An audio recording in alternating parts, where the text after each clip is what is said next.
In terms of setup, the left hand one we look at, that's your squatting, knees bending. We've got quite a lot of sort of that movement there with the legs. That makes it very tough for you to rotate, okay? Yeah. Now, although we're trying to slow the rotation down from the top, we don't want to be able to have no rotation at all. The body has to kind of go through with the arms, okay? If we're squatting down here, yes, we're dynamic, but to tackle someone or save a goal in goalkeeping or whatever, or downhill or whatever it may be, not to try and rotate your lower half. So being a little bit kind of taller in your legs there, take a little bit of stretch out of it and just let your arms hang down.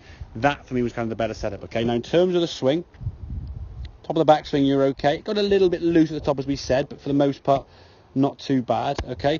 The feeling now from the downswing, okay? Yes, technically, the lower half does start the downswing to some extent. However, depends on how much flexibility and ability you have to do that. Yeah. It depends how much you actually are able to do it in the first place. So I would generally say the feeling of your arms falling first. If the arms kind of from here now can kind of work more on kind of this sort of downward angle, just let them fall down into your body. Yeah. Get that golf club now working down. We can get the hands and arms under the shoulders. And when we come into the golf ball here now, you can see at impact how nice and connected, which is kind of towards the other swing you said that was tight and connected, Yeah. but how connected we are while still being loose. We want to be connected and loose. Hence why I said the two swings you had, there were some good parts to it, but there were some things that just weren't quite right. And by chopping and changing, you were going all around the sort of roundabout, getting all confused. The previous one on the left-hand side, where you sort of threw your arms a bit more this way, if we look at your arms there now at impact, yes, it's a good shot, but the gap now between your legs and your arms are too far away. Yeah. Now you've had to recover that club, which you did very well. You got better at recovery when you hit 10 or 15 shots in a row from the same spot. You kind of learn where that ball is, and even blindfolded, you just think, oh, well, the ball's, that's a bad strike. You just figure out where the ball is, wouldn't you? Yeah. You're not really hitting a repeatable shot. It's just a shot that's very good at reacting. So they hit the same shot over and over and over again, you'll get good shots, okay? We've got to try and make sure your shots are good the first one, okay? And what we did see then, when you had a better, less reachier swing, okay, when you're able to rotate through, club could exit nicely through your left shoulder, and you finished nice and balanced, lovely on your left side there. Yeah. Club around there. When you were stretching out your right side, now as you'll see when you come through, you weren't as balanced, and your right foot's like, well, we're going to kind of just save it a little bit and just sort of stay a bit flat-footed. Yeah. Because you couldn't really Way rotate back. without fear of falling over. Yeah. And then on occasions when you did rotate, you were sort of close, your brain kind of went, well, we'll try and rotate. You kind of went a bit, whoop.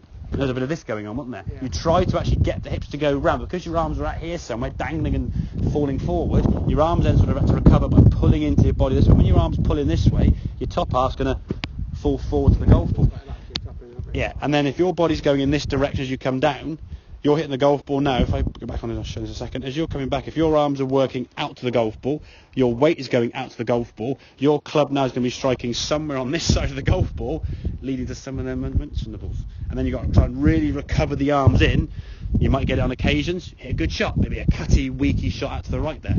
Okay, so if we can get that sensation, the top of the backswing, arms just fall, okay? Arms just fall, the lower half then will unwind with it, hence why you're going to be in a less squattier position. But if we can get the sequence better, the arms fall, you've got more. If I said to you, here's a kettlebell, like 5 kilogram, swing underneath here, you could do that quite easily. If I said do this and swing out here, suddenly now it's going to get quite heavy quite quickly, and there'll be a lot more strain on your body. So put less stress on your body, use less energy to get more effort with a shot, okay? And a more consistent swing. So some good from both swings, but having two swings that were conflicting each other was going to cause confusion, as I'm sure you're aware anyway, but it's more like desperation, wasn't it? Just trying. The stiffer one is trying to stop, almost trying to stop too Yeah, much movement. exactly, yeah. And, So the loose one was good in regard that it was more free, Yeah. but it got a bit free, kind of like a little bit almost like ungainly. The stiff one helped, but to stop you doing some other things in the golf swing. So that kind of makes sense, then, yeah? Yeah. Excellent, good stuff in there. Well